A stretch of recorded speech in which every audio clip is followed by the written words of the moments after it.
So now we are going to see about microservices, microservices and its patterns. This introduction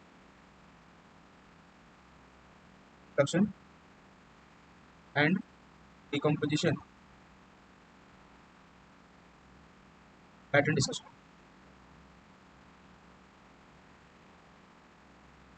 Pattern. So this will be our topic for today. Now, so before starting microservices, let's first see what is a monolith. Right? What is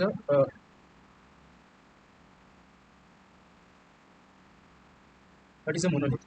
So monolithic architecture are the architectures that we used before. Means these are the legacy application. Means we build the legacy applications. ठीक है? मतलब we don't use it nowadays. We don't use it nowadays. Now, what is a monolithic application? So what is a monolithic application means that in one application, all the services are included. For example, let's say this is an online store. This is an online store, and this is an online store application, right? And in this application, we may have one module. This application, what the online application have an order, its payment facility, its product facility, its inventory. These all are the things that a application like online store or e-commerce store should have, right? So when we have all these applications, all these functionalities, all these functionality in one application,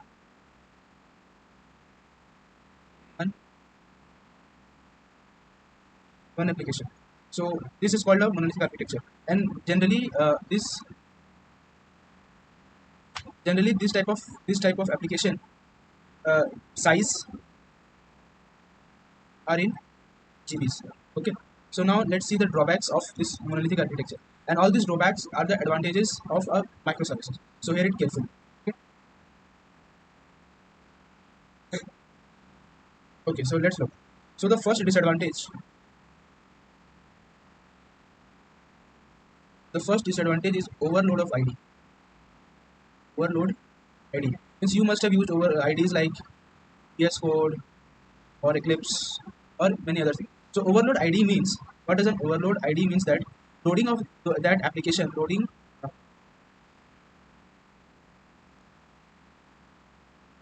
of application in an ID is not possible. Not possible. Why? Because of a large size, right? So this is one drawback. Now, second drawback is scaling is very hard. Scaling of these applications are difficult. So why is it so? Why the scaling is very difficult? Because as I've told you that in this kind of applications, all the functionalities are in a single app, right? So even when you change a single line of code, you have to deploy the whole application again. You have to deploy the whole application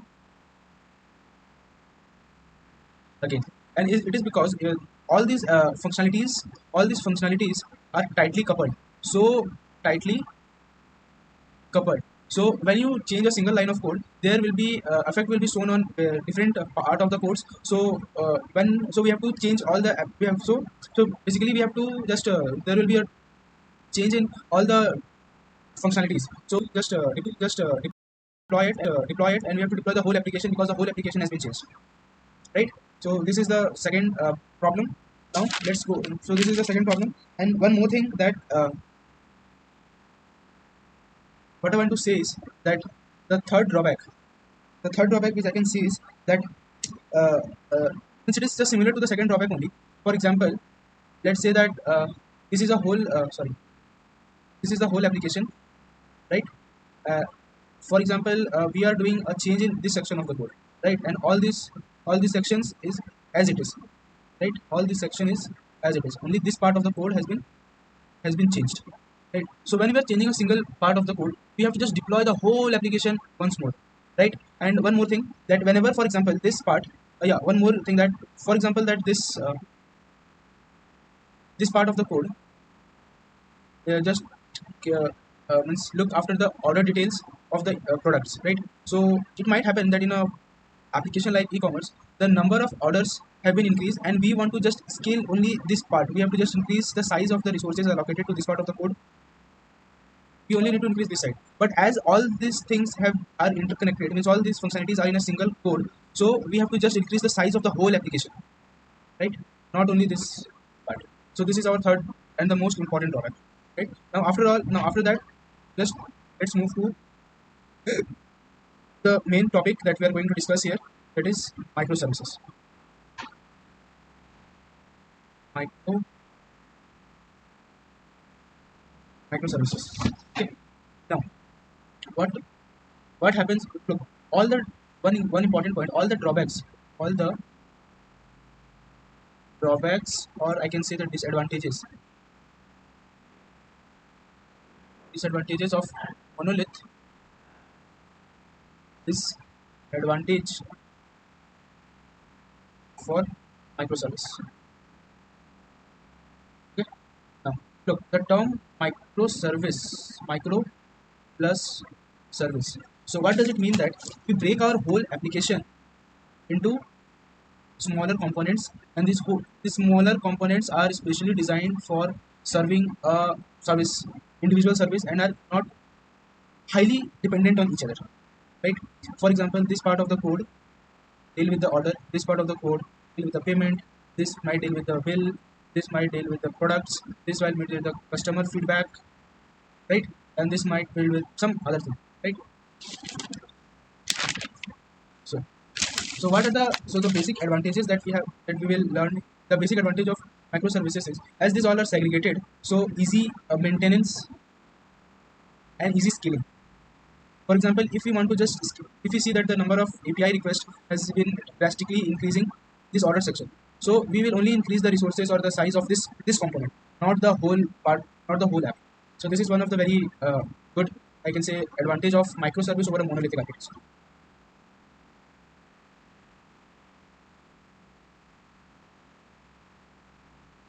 Now, now let's see the disadvantages of microservices. Disadvantage of microservices.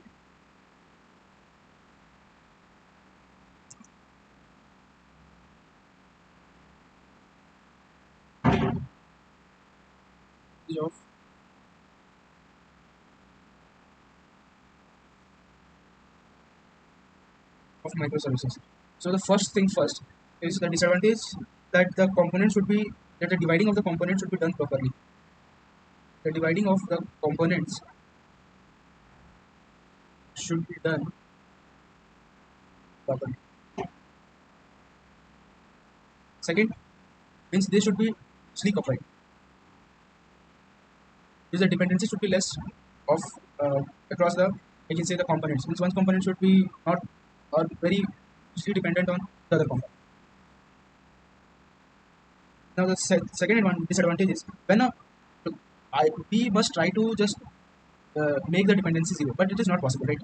So I mean, when we can say that when one service connect with the other service, latency can go up. The latency can go up. How? Because look, even when one component is dependent on the other component for a certain query, so maybe it dependent on that other component for to answer this query. So I mean, this kind of thing, this kind of a cyclic loop can increase the latency of the application, right? So this is our second, I can say, the disadvantage. Now the third disadvantage is that depend on the deployment. How? For example, let's say this is our service 1, this is our service 2, or component, it's our service 3, and this part has been deployed. This part has been deployed, right? And it goes live. Now, I can so let's make a change. Let's this new change happens here. Change happens here. So previously this component is dependent on this component. So for example, let's say initially this is giving some value a1 to this. Now after this change, it will just receive a value a dash, a1 dash, right? So this might break because of this thing. Because earlier it was receiving a1, and as it was receiving a1, it was coded like that. It will receive a1, it will work properly. But now it is receiving a dash, so it might just get some. It might break. It might break. Right? And now similarly, this S1 may dependent on S2 for some value B. Initially it was getting B, but now it is getting B dash because of this value has been changed. So this might create a problem. Now moving to the fourth uh, disadvantage, that is transaction management. Transaction management. Transaction transaction management. How? Look, what we study that what we study is that this is a database. This is a database, right? There is a request, and this request is designed such that the acid property is fulfilled, right? Basically atomicity. But atomicity says that if a request is failed, then it will roll back completely, and if it is the request is complete, then it will be uh, completely, right? So for example, this in this kind of application, in a monolithic architecture, this application has various services, and each service have its own database. I mean, it might have a shared database, but this problem transaction management occurs mainly when we have a different database for each service, and this is the in real world this is only used mostly. So for example, look, this might have a table T1 and T2. This might have a table T3 and T4. This might have a table T5 and T6, right? Even if a request come here, this request will just pass across all the tables, right? For example, let's say this table is being confirmed and this is giving okay result. This is here, it is also success, right? And for let's say here it got failed, right? So it will, how it will get revert back? That is the problem. How it will get revert back, and all the changes will just revert back because this is the table it is connected.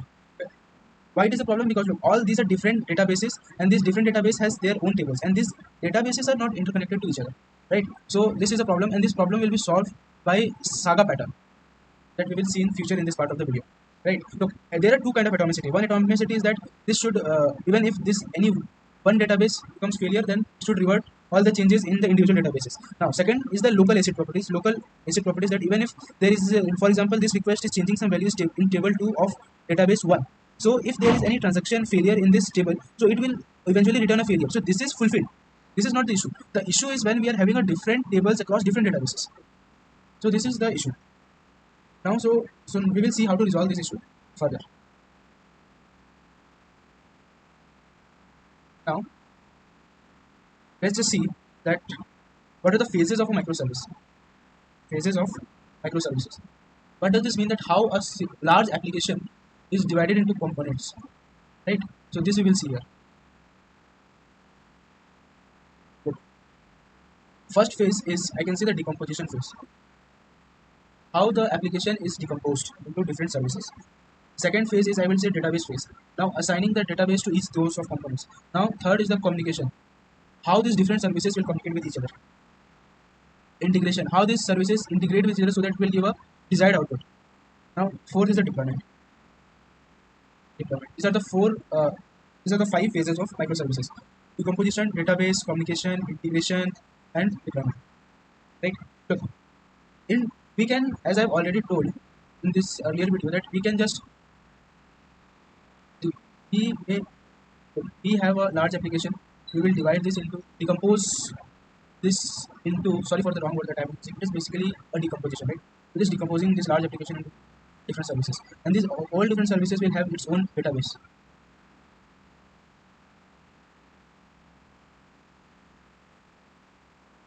Database, right? This can be of this type, that is individual databases for each decomposed services, or we may have a centralized database. So there is a single database, and all the services are dependent on this. This is a further type.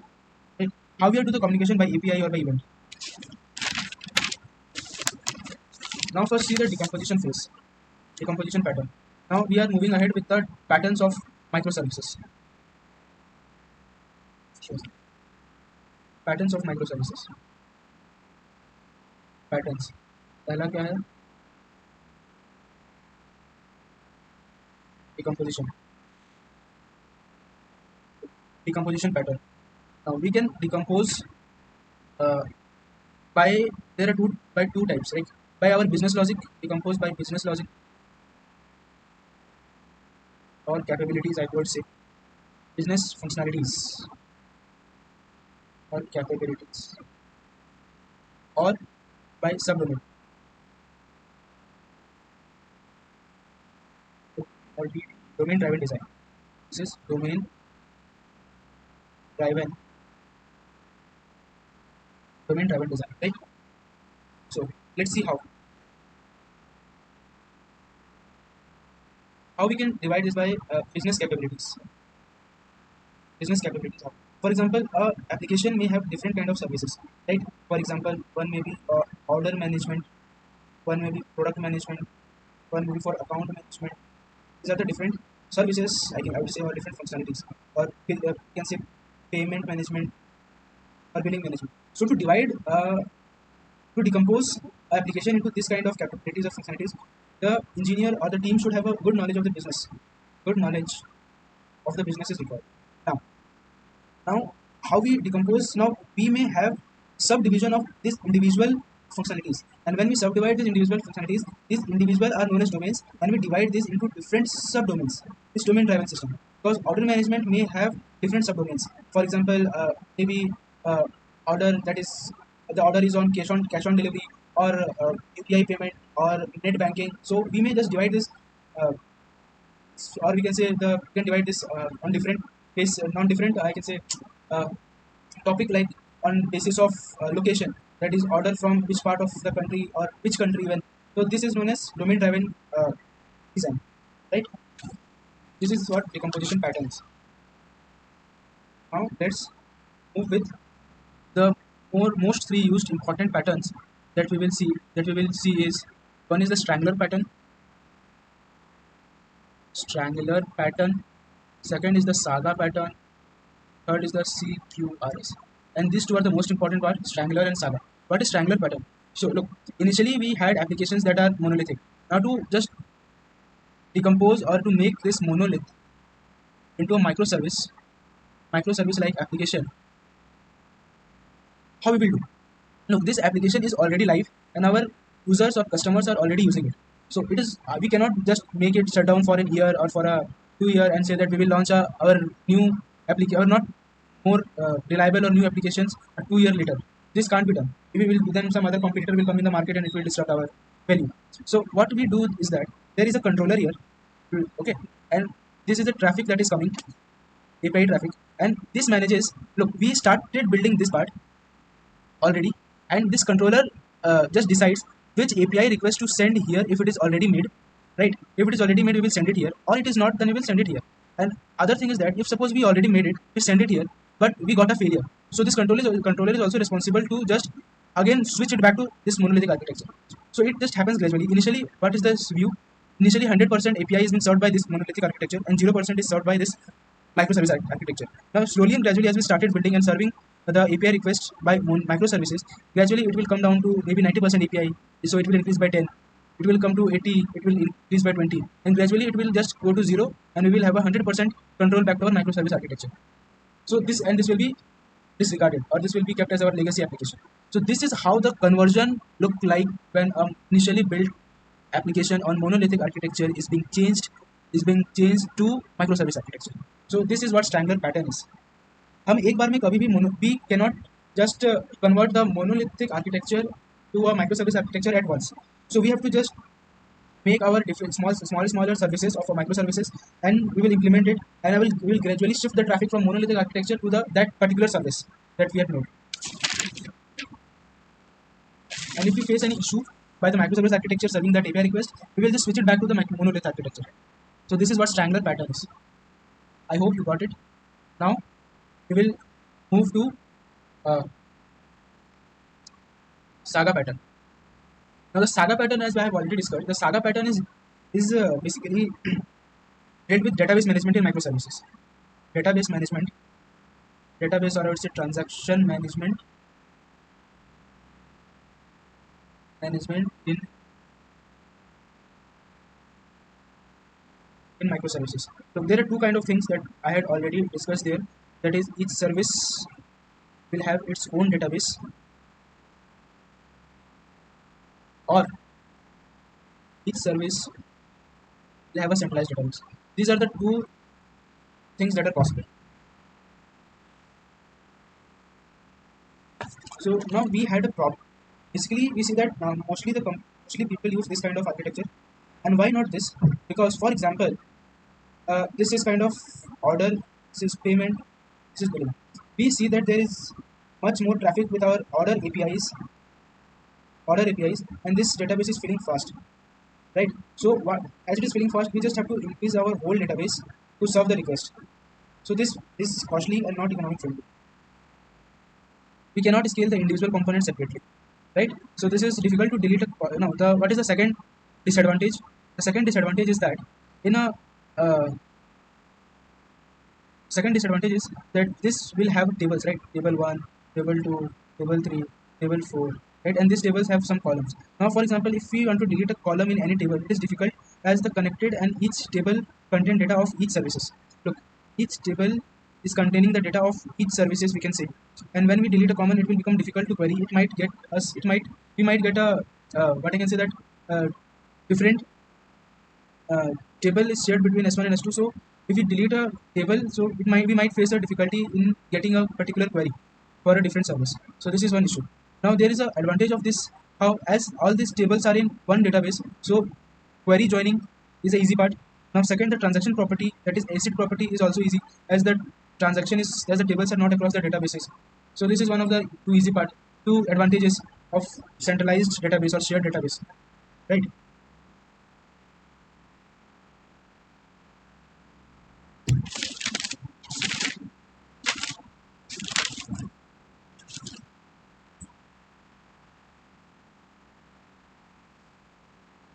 We had some other kind of database structure, like each services will have its own databases. Okay, so when a transaction comes or when a request comes, it will just have to pass through all the databases, right? And each will have its ACID properties, will follow its ACID properties, and the database will also follow its ACID properties as a whole, right? So when there is a transaction that span over, when there is a transaction, when there is a transaction that's run across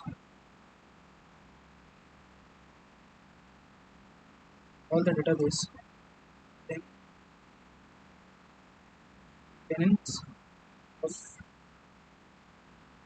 set property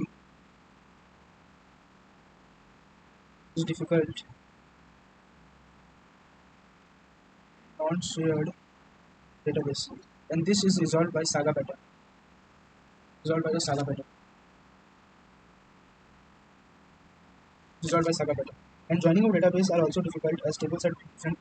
And one more thing, that joining of tables is also difficult as tables are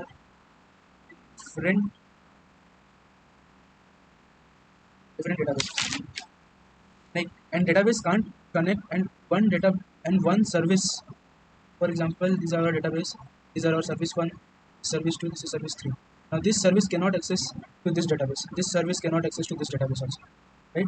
So, and as an advantage of this, we can have a NoSQL database here, a relational database here, right? So this is an advantage when for which service we want which kind of databases. So individual scaling of database is easy. Individual of scaling of database is easier. Now let's see the solution of the first problem that we have discussed, the Saga pattern. Saga pattern. Okay. So for example, this is our order service. This will be our tree. This will be our payment. Tree, order, right? And this has its own database. Its own database. This also has its own database. This also has its own database, right? This is the thing. Now, how the event is solved. So look, when this transactions comes here, this passed, it will send an event that yeah, this has been resolved. Now again this will check, yeah, the event is resolved. Now he will send an event, okay, is resolved.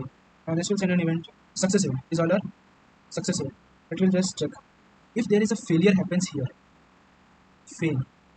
If a failure happens here, then it will just send a failure event that whatever the transactions that you have done, whatever the transactions that you have done, just revert back. Just revert it back. So it will just say it. You also just, it will just give it a failure event. It will just take it, just revert all its transactions that it is in. So this is how the saga pattern happens. Now this also happens in two ways. One is choreography and orchestration. Choreography, choreography and orchestration. In choreography, each service, this is a success event, this is a failure event. Each service just check the event, message event queue. Each one, each service will see the message event queue, that is it a success event or it is a failure event. It is a success event, it will pass to this. It will say okay, success event pass to this. If there is a failure event, it will revert back to. Okay. So one drawback is that there is a cyclic dependency here. Now, but in orchestration, what we do is we just place a orchestra in the middle, and this orchestra just timely checks all the event, and it will just give a signal to the services whenever needed. Right. For example, let's discuss an example. For example, I just have, for example, person A. There is a person B. This person A has to give rupees 10 to person B. Right. This is a payment. This is a payment module. This is a balance module. Initially, balance is 100. Right. When when this is of person B, when he just give a rupees 10 to person B, here it has done 90 rupees. Okay. And we just see that here this will throw an error. So there is a failure. Right. So there is a failure. So it will just raise a failure event, and this whole thing will be reverted back. This is called saga pattern. Now what is CQRS? CQRS stands for command, query, request, and segregation. Command means there is a different databases. All the database will have its own COD commands: create, update, and delete command. Create, update, and delete. Now for the query, we will have a separate database that will only used for view or query. Whenever there is a change, so you might think that if there is a change, then this will also change. So this is maintained by an event. When there is a change, the event will be raised, and the perfect change will be reflected here. Similarly with this, if there is a change in this database, this event will raise a query or some kind of message, and this will just again do the proper changes in this kind of database. So this can be done by DB triggers or procedural queries at this time. So this is the end of the video. Hope you like it.